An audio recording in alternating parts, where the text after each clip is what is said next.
Hello les amis, j'espère que vous allez bien. Aujourd'hui, on se retrouve pour parler de mes tops et flops de ces derniers mois en fait. Des produits qui ont fonctionné pour moi, que j'aime beaucoup, que j'apprécie, que j'utilise avec plaisir et d'autres, ça me fait de la peine de le dire, mais ce sont des gros flops pour moi. Donc, sans plus tarder, on commence tout de suite. C'est parti.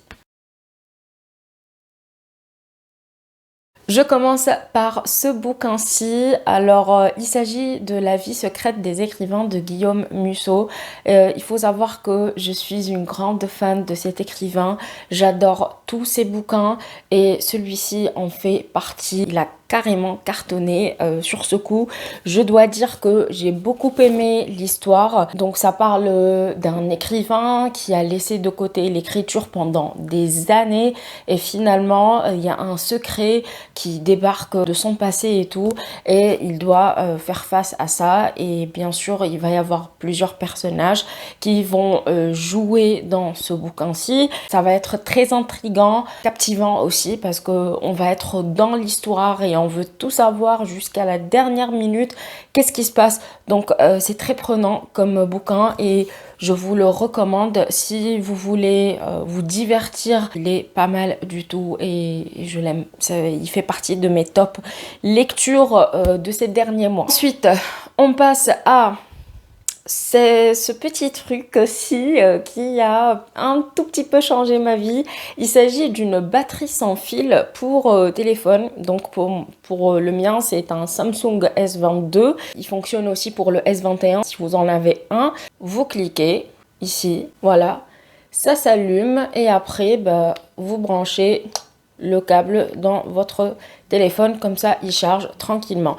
Je trouve ça plutôt pratique quand on est en voiture ou quoi que ce soit. Franchement, les câbles et tout, c'est bon, on arrête ça. Ça sauve la vie. On va passer aux soins maintenant. Je commence par le gommage de chez Wishful. Il s'agit du Your Glow Gingerbread Latte Enzyme Scrub. Je vous présente le petit format, mais en fait, j'ai un gros format qui m'attend. Je vais bientôt le finir d'ailleurs celui-ci et je le trouve efficace. Il n'agresse pas ma peau, c'est un gommage en enzyme, donc forcément il va pas gommer avec les grains et tout, il n'y a pas de grains, c'est pas abrasif, donc finalement ça exfolie votre peau, ça la nettoie, ça enlève toute la peau morte, les hamburgers et tout ce que vous mangez. Il est juste efficace et je l'amore. Je l'amore, oui, c'est ça. Bref, des fois, j'arrive pas à parler, les amis. Hein. Excusez-moi. Un autre produit soin, c'est le Forthright Beauty Coconut Face Milk de chez Colourpop. Ce que j'aime bien dans ce sérum, c'est qu'en fait, il hydrate super bien la peau. Et il a une texture laiteuse. Alors l'autre, il a une texture un peu biphasée. Et il pénètre très très vite dans la peau. Il laisse pas d'effet gras et tout. Par contre, petit bémol, je trouve que le packaging n'est pas adapté à la texture du produit. Parce qu'en fait, comme c'est du lait, forcément, avec la pipette, c'est difficile de prendre du produit. Je le trouve pas très pratique de ce côté-ci. Par contre, texture, même l'odeur, ça sent la noix de coco. Bon, par contre, si vous n'aimez pas la noix de coco, bien sûr, je vais pas vous conseiller de prendre ce produit. Ça sert à rien. Vous n'allez pas l'aimer. Il fait partie de mes favoris. Et je pense que je vais le racheter parce qu'en plus, il coûte pas cher. Cette crème, je pense que je vous l'ai déjà présentée, mais il y a peut-être 1 an, 2 ans, je sais plus. La Hangover Pillow Cream, Night Cream de la marque Too Faced. Ah, qu'est-ce que ça sent bon! Alors, elle est infusée de poussière d'étoiles enrichie en minéraux. Elle hydrate bien la peau. Généralement, je l'utilise le soir parce qu'elle est riche, la texture est épaisse, donc pour que je me maquille le matin et tout, c'est pas pratique. Par contre, le soir, c'est comme un baume que vous appliquez. Le lendemain, vous vous réveillez, vous avez une peau plus rebondie, plus hydratée, en bonne forme. Je vous montre un petit peu la texture, même si ça me fait un petit peu mal de gaspiller le produit, mais bon. Voilà, la texture. Alors, vous voyez? Et il y a comme des poussières d'étoiles, comme ils disent. En fait, ce sont des légères paillettes. Bon, forcément, ça fait rien du tout, hein. Ces paillettes-là, ça ne bouge pas les pores, rien du tout. J'ai pas eu d'effet secondaire. Et vous avez une peau bien éclatante. Passons aux cheveux. Je vous présente le Dream Length Elvital de chez L'Oréal Paris. C'est le Leave-In Heat Damage Shield Humidity Proof 3-Day Sleek. Grosso modo, c'est un protecteur de chaleur. Voilà. Tout ça pour ça. Je l'aime beaucoup parce qu'en fait, avant que je l'utilise, j'avais des cheveux qui ne tenaient pas le lissage. J'ai des cheveux hyper frisés. Donc quand je les lisse, bah forcément ça reste, enfin au bout de 2 jours, ça commence à redevenir frisé et bon, chasser le naturel, il revient au galop, n'est-ce pas? Bah, moi c'est pareil. Avec mes cheveux. Finalement, j'ai commencé à utiliser le protecteur de chaleur de chez L'Oréal Paris. Et en fait, je trouve que le lissage tient plus longtemps. Je reste pendant 1 semaine sans pour autant relisser mes cheveux. Et honnêtement, il reste parfait. Lui, il m'a sauvé la vie. Mes cheveux sont devenus plus souples. Ils tiennent plus longtemps. Et même, je sens qu'ils sont en bonne santé. Vraiment, je l'aime beaucoup. Je vous conseille, si vous avez un petit budget, investissez dans celui-ci, il fera l'affaire. Parole d'une nana qui a des cheveux hyper frisés. Côté shampoing, j'ai commencé à utiliser le The Cure Bond Repair Shampoo. C'est un shampoing réparateur de pont de la marque Amika. J'ai commencé à connaître la marque Amika de la youtubeuse. Ah, c'est une youtubeuse canadienne, mais j'ai oublié son nom. Je vais vous mettre son nom ici quelque part sur l'écran. Et elle a les cheveux bouclés et tout. Donc elle a commencé à utiliser cette marque et depuis, elle ne peut plus s'en passer. J'ai décidé de prendre ce shampoing-ci pour tester et je peux vous dire la vérité. Généralement, je ne sens pas une différence sur mes cheveux quand il s'agit de shampoing. Mais ces derniers temps, il y a un shampoing d'ailleurs qui est dans mes flops, mais celui-ci, il est dans mes tops. Et pourquoi? En fait, si vous avez les cheveux abîmés, sachez que ce shampoing peut vous aider à avoir des cheveux moins cassants, plus nourris, plus hydratés. Je le trouve au top. Et c'est pour ça que si je le finis, je pense que je vais le racheter. Peut-être pas lui, mais un autre shampoing, histoire de voir les autres de la marque. On passe au maquillage. J'ai ce bundle-ci de chez Colourpop. En fait, ce sont les Lippy Sticks. J'ai presque toutes les couleurs nécessaires pour le quotidien. J'aime beaucoup ces teintes, elles sont très très belles, elles tiennent bien sur le long terme, on va dire. Au cours de la journée, je ne fais pas de retouches, même quand je mange, ça s'estompe, mais légèrement, ça fait pas de traces dégueu et tout sur les lèvres. Je l'ai trouvé il y a quelques temps en promo, je ne regrette pas de les avoir achetés. Est-ce que vous êtes surpris de voir cette palette dans mes tops? C'est la palette de chez Charlotte Tilbury, la Pillow Talk Beautifying Face Palette. Donc, elle se présente comme ceci. Et la texture des poudres dedans, elle est juste fabuleuse.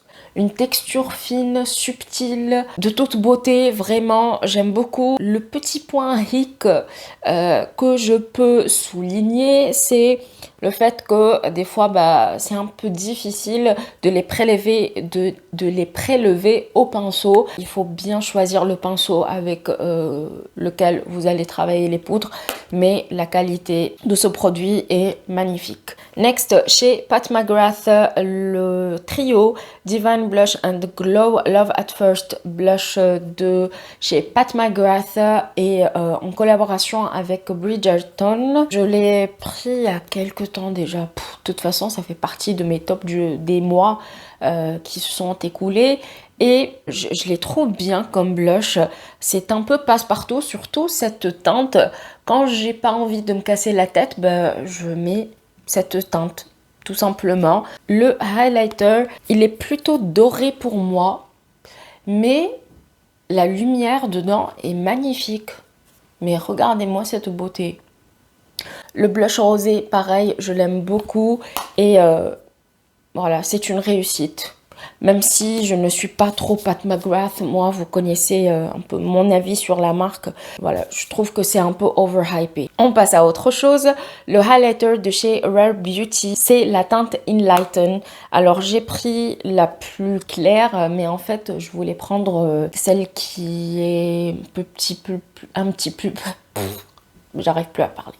Celle qui est plus champagne, plus dorée. La qualité de cet highlighter est juste une bombe. La texture est très fine, mais waouh, on dirait de la soie en fait. Quand vous le swatchez, étalez ici, la lumière, mais regardez-moi, il est extraordinaire. C'est incroyable, incroyable. Je l'aime beaucoup.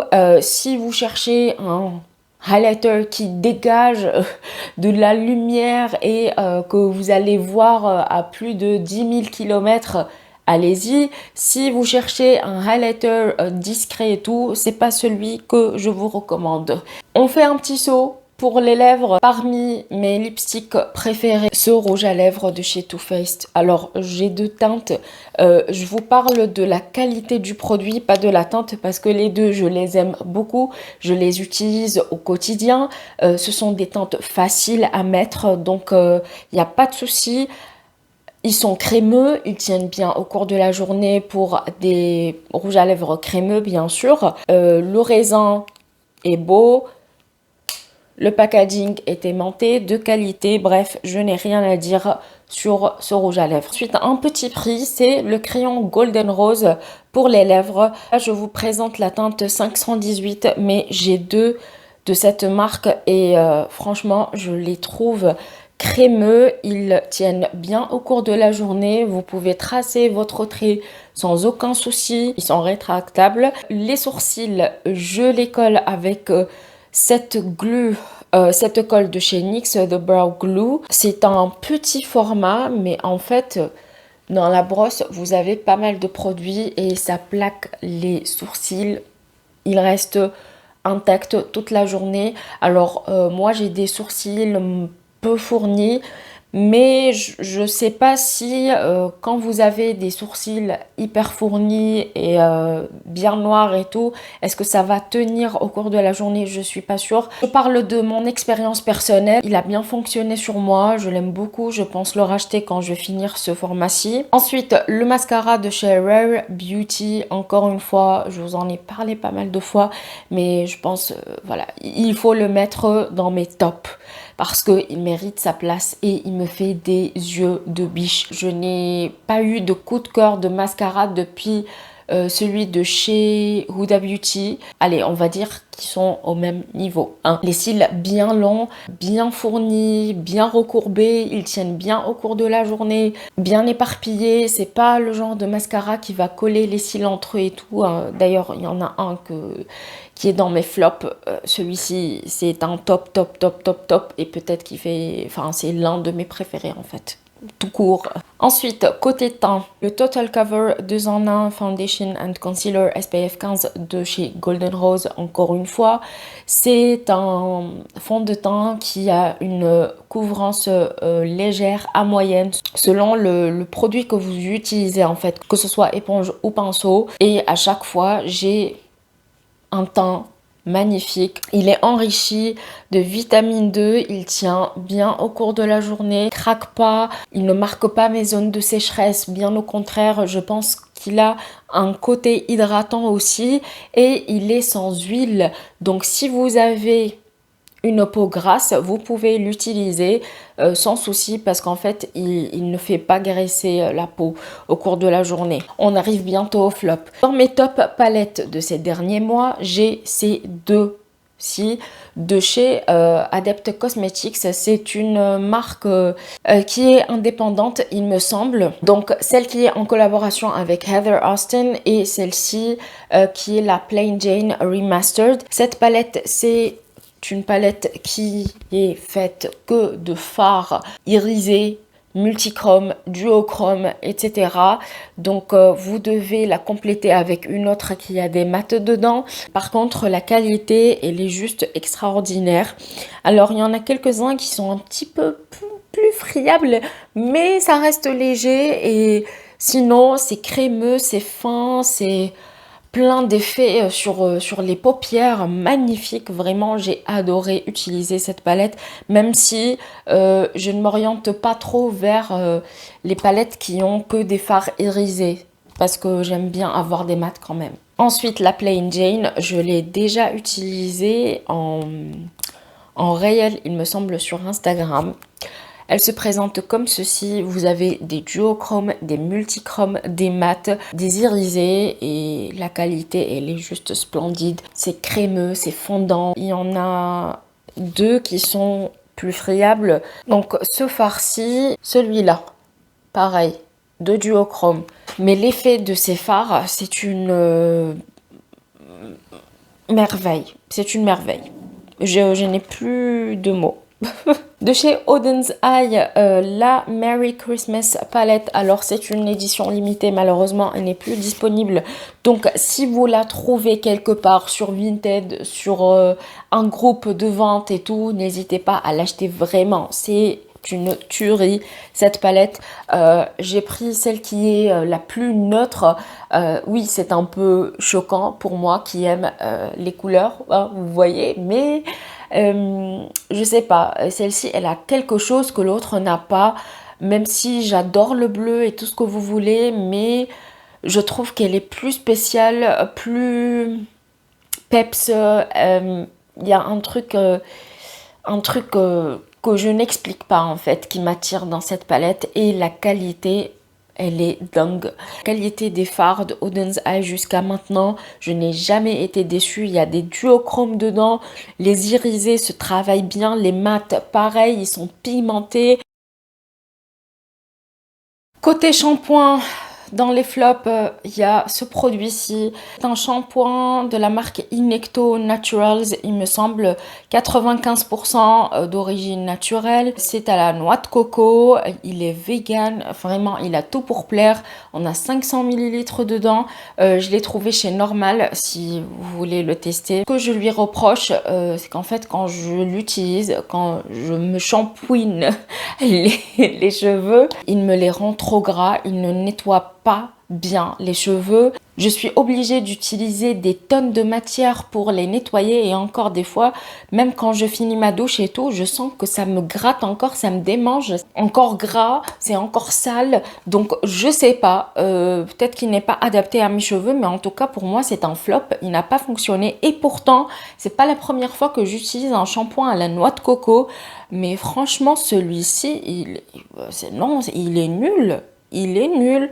Je pense que je vais le finir pour nettoyer mes pinceaux, parce que là, non, il fonctionne pas sur mes cheveux. Côté palette, oui, je sais, c'est choquant, c'est choquant.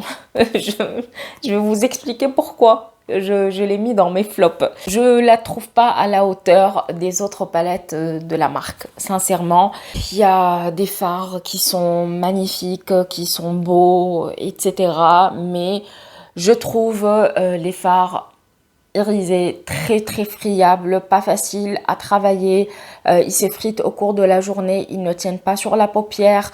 Les mats, bon, ce sont des mats, hein, j'ai envie de dire. Par contre, les fards irisés, les soi-disant de texture crémeuse et tout, pareil, ils ne tiennent pas sur moi. Donc pour moi, c'est un flop cette palette, même si ça fait mal, ça fait mal. Je vous la conseille pas. Sincèrement, c'est pas la meilleure palette de chez Huda Beauty. Autre flop côté maquillage, c'est ce mascara-ci, le Lash Freak de chez Urban Decay. Oui, je sais, je viens après la guerre. Et alors? Alors, pourquoi je ne l'aime pas? Parce qu'en fait, déjà, je n'arrive pas à m'habituer à cette brosse bizarre, crocodile ou je ne sais quoi. Ensuite, je trouve qu'il ne sèche pas. J'ai toujours l'impression d'avoir des tonnes de matière sur les cils et ça les fait coller entre eux. effet d'araignée, mais pas trop de cils non plus. C'est bizarre, c'est pas naturel. Le rendu est juste catastrophique sur mes cils. Je ne l'aime pas et je ne vais pas le racheter. Malheureusement, je suis obligée de le finir. Et je vous dis la vérité, à chaque fois que j'utilise, j'ai juste envie de mettre des faux cils en fait, parce que lui tout seul il fait rien du tout et j'ai des cils de, je sais pas, dégueu. Un autre produit qui fait partie du maquillage, c'est cette colle à faux cils. C'est un eyeliner magnétique Kiss. Bon, on l'utilise pour coller les faux cils et je le trouve moyennement efficace. Pourquoi? Parce qu'en fait dans le coin interne ici, il ne fait pas tenir le faux cil. Je vais rester avec ma colle duo. Ensuite, un autre flop de la marque Huda Beauty / Wishful, c'est ce Eye Lift and Contour produit pour le dessous des yeux. J'ai vu aucun avantage à l'utiliser. Sincèrement, je l'utilise tous les jours sans arrêt et il n'y a rien. Il n'y a aucun effet sur mon dessous des yeux. Je sais pas, vraiment, je comprends pas pourquoi. Mais je le trouve inefficace sur mon dessous des yeux. Il y a du bakuchiol, peptide, matcha, jasmin d'Arabie. Malheureusement, je suis obligée de le mettre dans mes flops. Un produit random pour finir cette vidéo, c'est ce diffuseur de chez Rituals. Alors j'aime beaucoup la marque Rituals, qu'elles sont très très bons. Par contre, au bout de quelques mois en fait, ça diffuse plus rien du tout. Oui, j'aime bien sentir l'odeur de la maison qui sont bons, propres, etc. Celui-ci, au bout de quelques mois, il n'y a plus rien en fait. Alors que j'achète de nouveaux bâtonnets, j'achète le produit. Au début, oui, il y avait l'odeur, elle était forte même, mais après, plus rien du tout. Donc, je suis assez déçue quand même. J'ai oublié un produit et ça, je pense que c'est l'un des plus importants. Ce lait pour le corps de chez For the Right Beauty, de chez Colourpop, c'est le Lavender Body Milk. Et c'est une catastrophe sur ma peau. Alors je sais pas, mais en fait je pense que c'est à cause de lui. À chaque fois que je l'utilise, j'ai la peau qui me gratte. Après, ça me démange, c'est inconfortable et elle est plus sèche qu'avant. Je sais pas. Peut-être qu'il faut que j'arrête de l'utiliser, mais franchement, ça ne va pas du tout. Depuis que j'ai commencé à l'utiliser, ma peau devient plus capricieuse qu'avant, alors qu'elle est déjà assez capricieuse. Alors là, j'ai pas envie de ça, hein, moi. Voilà, j'espère que cette vidéo vous aura plu. Si c'est le cas, n'hésitez pas à la liker avant de partir et à vous abonner si ce n'est pas encore fait. Je vous fais de gros bisous et je vous dis à très bientôt pour une nouvelle vidéo. Ciao, ciao!